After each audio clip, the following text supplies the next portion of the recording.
Assalomu alaykum. Bugun men eng ko'p berilayotgan savolga aniq javob beraman.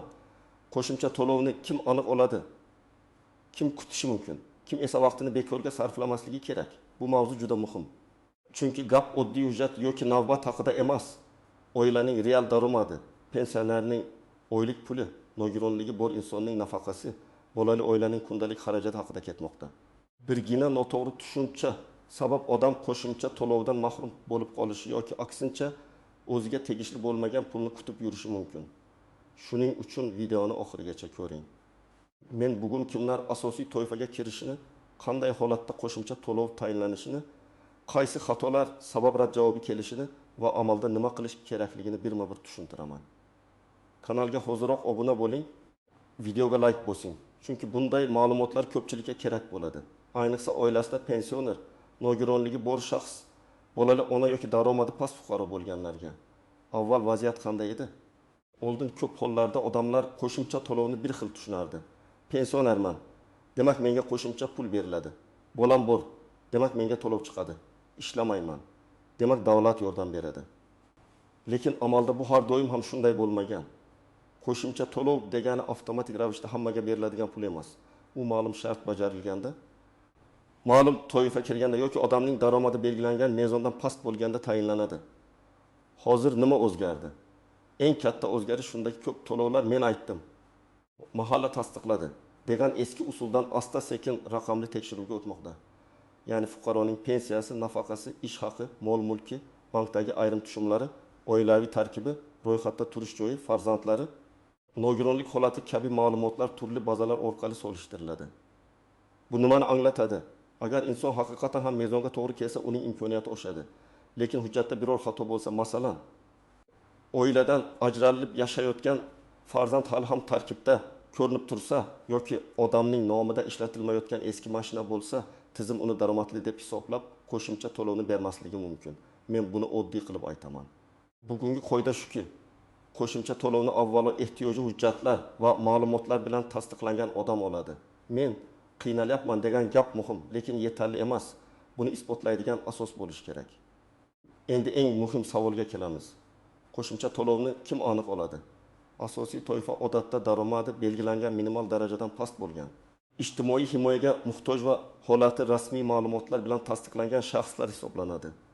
Bunga birinchi navbatda pensionerlar, nogironligi bor shaxslar, boquvchisini yo'qotgan oilalar, kam ta'minlangan bolali oilalar, yolg'iz keksalar, parvarishga muhtoj odamlar va ayrim hollarda budjet sohasida ishlaydigan, lekin ish haqi belgilangan kafolatlangan miqdorga yetmaydigan xodimlar kiradi. Lekin bu yerda men alohida ogohlantiraman. Pensioner degan so'zning o'zi qo'shimcha to'lovga kafolat bermaydi. Masalan, bir pensionerning pensiyasi juda kam, u yolg'iz yashaydi, boshqa daromadi yo'q. Bunday odam asosiy toifaga kirishi mumkin. Ikkinchi pensioner esa pensiya oladi. Yana ijara daromadi bor. Farzandlari bilan birga yashaydi. Ularning rasmiy maoshi yuqori. Bunday holatda qo'shimcha to'lov chiqmasligi mumkin. Ya'ni mezon shaxsning nomi emas, uning real ijtimoiy holati va daromadidir. Birinchi katta guruh pensiya yoki nafaqa miqdori minimal ehtiyojini qoplamaydigan fuqarolar. Tasavvur qiling, otaxon ming so'm pensiya oladi. U yolg'iz yashaydi. Dori-darmon xarajati oyga 3000 so'm, kommunal to'lovlar 2000 so'm, oziq-ovqat kamida 6000 so'm. Uning daromadi oddiy hayotiy xarajatlarni qoplashga ham yetmaydi. Agar amaldagi qoidalarda minimal daromad mezoni bundan yuqori belgilangan bo'lsa va boshqa daromad aniqlanmasa, unga qo'shimcha to'lov tayinlanishi ehtimoli yuqori bo'ladi. Ikkinchi misol, ayol kishi boquvchisini yo'qotgan. 2 nafar maktab yoshidagi farzandi bor. Oilaning umumiy oylik tushumi 1.800.000 so'm. 3 kishiga bo'lsak, jon boshiga 600.000 so'mdan to'g'ri keladi. Agar hududdagi yoki amaldagi ijtimoiy mezon bundan yuqori bo'lsa, bu oila kam ta'minlangan deb tan olinishi va qo'shimcha to'lov olishi mumkin. Lekin agar shu oilaning nomida daromad keltirayotgan savdo nuqtasi ijaraga berilgan uy yoki muntazam yuqori bank tushumlari bo'lsa, qaror boshqacha bo'ladi. Ikkinchi katta guruh nogironligi bor shaxslar. Bu yerda ham muhim farq bor. Nogironlikning o'zi alohida ijtimoiy maqom beradi, lekin qo'shimcha to'lov turi va miqdori nogironlik guruhi. Mehnatga layoqat darajasi, parvarishga muhtojligi, yoshiga va daromadiga qarab farqlanadi. Masalan, birinchi guruh nogironligi bor shaxs doimiy parvarishga muhtoj bo'lsa, unga yoki uni parvarish qilayotgan shaxsga alohida to'lovlar ko'zda tutilishi mumkin. Ikkinchi yoki uchinchi guruhda esa qo'shimcha to'lov boshqa mezonlar bilan bog'lanadi. Shuning uchun qo'shnim nogironlik bilan qo'shimcha pul olyapti, meniki nega chiqmayapti degan savolga javob ko'pincha hujjatlar, guruh, daromad va parvarish holatida bo'ladi. Uchinchi katta guruh bolali ham ta'minlangan oilalar. Bu eng ko'p chalkashadigan yo'nalish. Odamlar ko'pincha 3 ta farzandim bor, albatta to'lov chiqish kerak deb o'ylaydi. Aslida bola soni muhim, lekin yagona mezon emas. Oilaning umumiy daromadi, ota-onaning ish holati. Aliment bor yo'qligi, mulk, avtomobil, chorva, tadbirkorlik faoliyati, ro'yxatdagi oilaviy tarkib ham hisobga olinadi. Masalan, xotin va 3 farzanddan iborat oilada ota 3.500 ming so'm, ona 1.500 ming so'm oladi. Umumiy daromad 500 ming so'm. 5 kishiga bo'lganda jon boshiga 20 ming so'm. Agar mezon bundan past bo'lsa, to'lov chiqmasligi mumkin. Boshqa oilada esa ona yolg'iz 2 farzandi bor. Rasmiy ish haqi 1.200 ming so'm. Aliment kelmaydi. 3 kishiga bo'lganda 400 ming so'mdan to'g'ri keladi. Bu holatda qo'shimcha to'lov ehtimoli ancha yuqori. 4-guruh yolg'iz keksalar va parvarishga muhtoj shaxslar. Bu toifa juda sezgir. Chunki ko'p keksalar farzandlari bo'lsa ham amalda yolg'iz yashaydi. Lekin tizim ba'zan farzandlarni oilaviy tarkib yoki qarindosh sifatida ko'radi. Shuning uchun bu yerda amaldagi yashash holatini tasdiqlash muhim.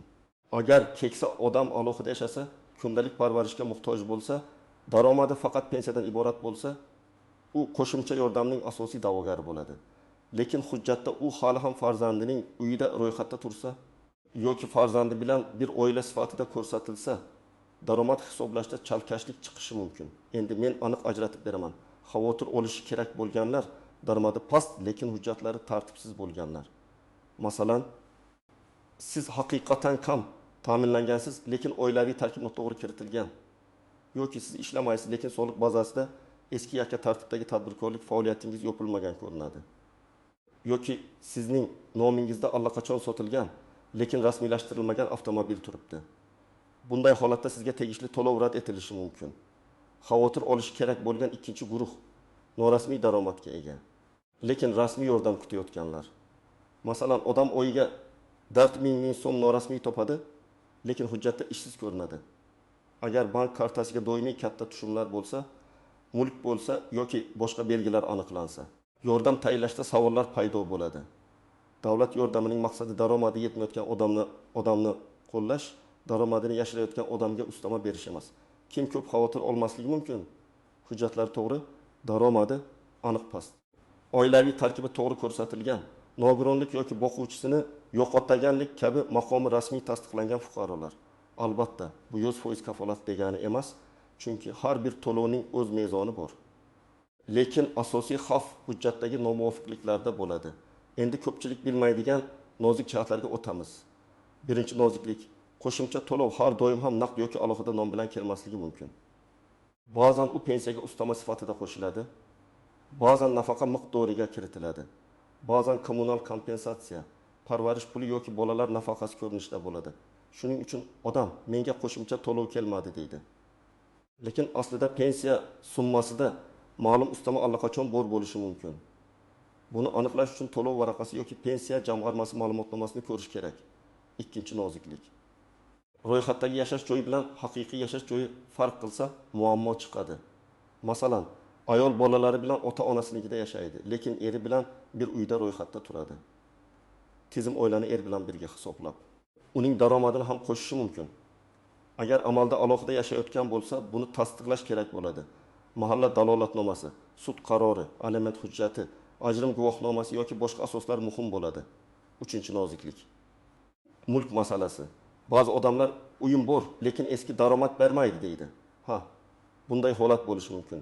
Lekin ayrim to'lovlarda qo'shimcha uy-joy, avtomobil, yer, tadbirkorlik obyekti daromad belgisi sifatida qaraladi.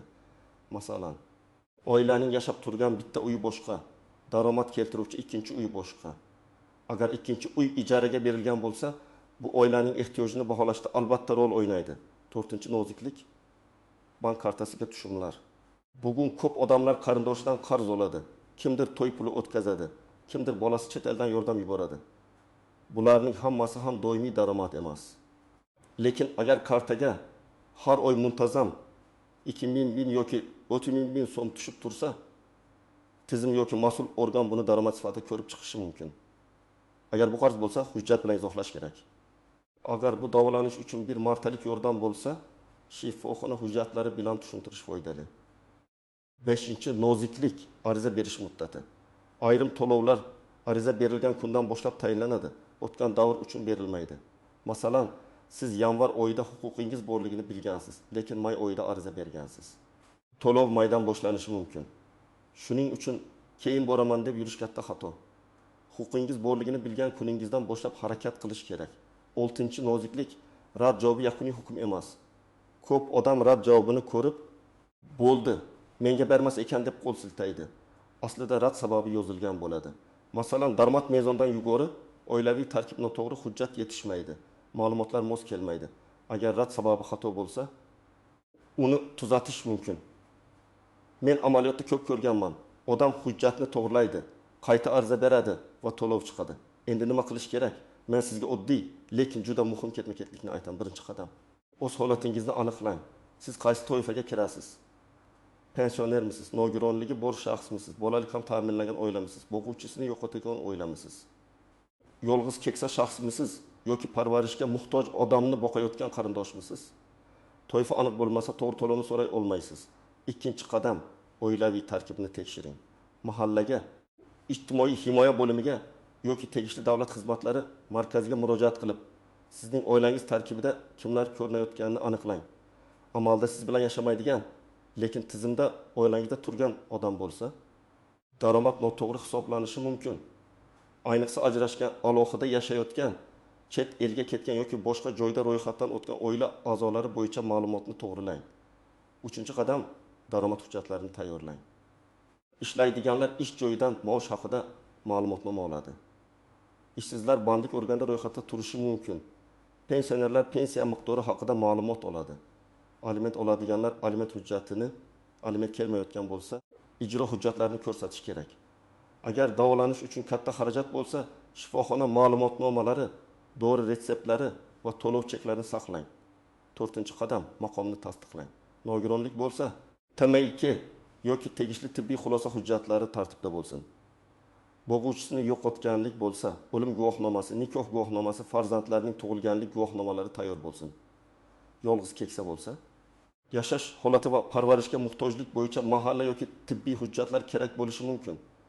5. qadam, arizani umumiy gap bilan emas, aniq talab bilan yozing. Masalan, menga yordam bering deb yozishdan ko'ra. Oilamning daromadi belgilangan mezondan pastligi sababli ijtimoiy qo'shimcha to'lov tayinlashni so'rayman. Yoki pensiya miqdori minimal ehtiyojni qoplamagani sababli mavjud ustama va qo'shimcha to'lovlar bo'yicha tekshiruv o'tkazishni so'rayman deb yozish ancha to'g'ri. Arizada telefon raqamingiz, yashash manzilingiz, oilaviy tarkibingiz va ilova qilinayotgan hujjatlar ro'yxatini ko'rsating. 6. qadam, arizani qayerga berishni biling. To'lov turiga qarab murojaat joyi farq qiladi. Pensiya va pensiyaga ustamalar bo'yicha pensiya jamg'armasi bo'limiga murojaat qilinadi. Kam ta'minlangan bolali oilalar ijtimoiy yordam va parvarish bilan bog'liq masalalarda mahalla. Ijtimoiy himoya organlari yoki davlat xizmatlari markazlari orqali ariza berilishi mumkin. Ayrim xizmatlar elektron portal orqali ham rasmiylashtiriladi. Eng muhimi, og'zaki aytib qaytmang. Ariza raqamini oling, qabul qilingan sanani yozib qo'ying. 7. qadam, javobni kutganda jim o'tirmang. Agar belgilangan muddatda javob kelmasa, ariza raqami bilan qayta murojaat qiling. Agar rad javobi kelsa, rad sababini diqqat bilan o'qing. Rad etildi degan joyda to'xtamang. Nima sababdan rad etildi? Daromadmi? Hujjat yetishmadimi? Oilaviy tarkibmi? Mulkmi? Har bir sababning yechimi bor. 8. qadam, xatoni tuzatib qayta topshiring. Masalan, sizga oilaviy daromad yuqori deyildi. Lekin ular siz bilan yashamaydigan farzandingizning maoshini ham qo'shib yuborgan bo'lishi mumkin. Bunda yashash holati bo'yicha dalolatnoma, ro'yxatdan o'tgan joy ma'lumotnomasi yoki boshqa tasdiq keltirasiz. Agar tadbirkorlik faoliyati bor deyilgan bo'lsa, lekin faoliyat yopilgan bo'lsa, soliq organidan yopilgani haqida ma'lumot oling. Agar mulk bor deyilgan bo'lsa, mulk sotilgan bo'lsa, kadastr yoki notarial hujjat bilan isbotlang. Real hayotdan yana bir necha vaziyatni ko'rib chiqamiz. Birinchi vaziyat, olma-kez yoshli ona 900 ming so'm pensiya oladi. O'g'li Rossiya lekin doimiy pul yubormaydi. Ona yolg'iz yashaydi. Agar hujjatda ona o'g'li bilan bir oilada ko'rinmasa va boshqa daromadi bo'lmasa, qo'shimcha to'lov olish imkoniyati bor. Lekin o'g'li har oy kartaga 2500 ming so'm yuborayotgan bo'lsa, bu holat bog'lashga ta'sir qiladi. Ikkinchi vaziyat, 3 farzandli oila yordam so'rayapti. Ota rasmiy ishlamaydi, ona ishlamaydi, lekin oilaning nomida yangi avtomobil bor. Mas'ul organ savol beradi. Avtomobil qanday olingan? Xarajatlar qayerdan qoplanmoqda? Bu avtomobil yagona tirikchilik vositasi bo'lsa, masalan taksichilik uchun ishlatilsa, hujjat bilan tushuntirish kerak. Agar shunchaki qimmat mulk bo'lsa, yordam rad etilishi mumkin. Uchinchi vaziyat. Nogironligi bor bola parvarish qilinayotgan oila. Ona ishlay olmaydi. Chunki bola doimiy nazoratda. Ota kam maosh oladi. Bunday oila albatta o'z huquqlarini tekshirtirishi kerak. Nogironlik nafaqasi, parvarish bilan bog'liq to'lov. Bolali oilalar uchun yordam, dori darmon yoki reabilitatsiya bo'yicha imtiyozlar bor yo'qligini so'rashi kerak. Ko'p oilalar faqat bitta nafaqani olib, qolgan imkoniyatlarni bilmaydi. 4-vaziyat, pensioner ishlashda davom etyapti. Bu yerda odamlar ko'p adashadi. Ba'zi qo'shimcha to'lovlar faqat ishlamaydigan pensionerlarga berilishi mumkin. Ayrimlari esa ishlash holatidan qat'iy nazar tayinlanadi. Shuning uchun men pensionerman deyish yetmaydi. Men ishlayapmanmi yoki yo'qmi? Qaysi ustamaga huquqim bor degan savolni aniq berish kerak. Men ekspert sifatida sizga shuni alohida aytaman. Hech qachon vositachiga pul bermang. Men qo'shimcha to'lov chiqarib beraman. Mahallada odamim bor, bazaga kiritib qo'yaman degan gaplarga ishonmang. Qonuniy to'lov hujjat va mezon asosida chiqadi. Agar kimdir pul evaziga va'da berayotgan bo'lsa, bu firibgarlik bo'lishi mumkin. Siz arizani o'zingiz berishingiz, qabul raqamini olishingiz va rasmiy javob talab qilishingiz kerak. Yana bir muhim narsa, hujjatlarda yolg'on ma'lumot bermang. Bugun chiqsa ham ertaga tekshiruvda aniqlansa ortiqcha to'langan pulni qaytarish talabi qo'yilishi mumkin. Bu esa oilaga yanada og'ir yuk bo'ladi. To'g'ri yo'l shuki, real holatingizni aniq ko'rsating, hujjatlarni tartibga keltiring va qonuniy asosda talab qiling. Demak, qo'shimcha to'lovni aniq oladigan asosiy toifa bu daromadi pastligi, ijtimoiy himoyaga muhtojligi va huquqiy rasmiy hujjatlar bilan tasdiqlangan fuqarolardir. Pensioner, nogironligi bor shaxs, boquvchisini yo'qotgan oila, bolali kam ta'minlangan oila yoki yolg'iz keksa bo'lish muhim. Lekin yakuniy qaror daromad, oilaviy tarkib, mulk va hujjatlarga qarab chiqadi. Mening asosiy maslahatim, kutib o'tirmang, hujjatlaringizni tekshiring, oilaviy tarkibni to'g'rilang, daromadlaringizni aniqlang. Ariza bering va rad javobi bo'lsa, sababini bilib qayta harakat qiling. O'z huquqini bilgan odam ko'p hollarda o'ziga tegishli yordamni oladi. Agar sizda ham qo'shimcha to'lov, pensiyaga ustama, bolalar nafaqasi yoki ijtimoiy yordam bo'yicha savol bo'lsa, izohlarda yozib qoldiring. Qaysi holatda rad javobi olganingizni ham yozing. Men keyingi videolarda eng ko'p uchraydigan vaziyatlarni alohida tahlil qilaman. Video foydali bo'lgan bo'lsa, like bosing, yaqinlaringizga yuboring va kanalga obuna bo'ling.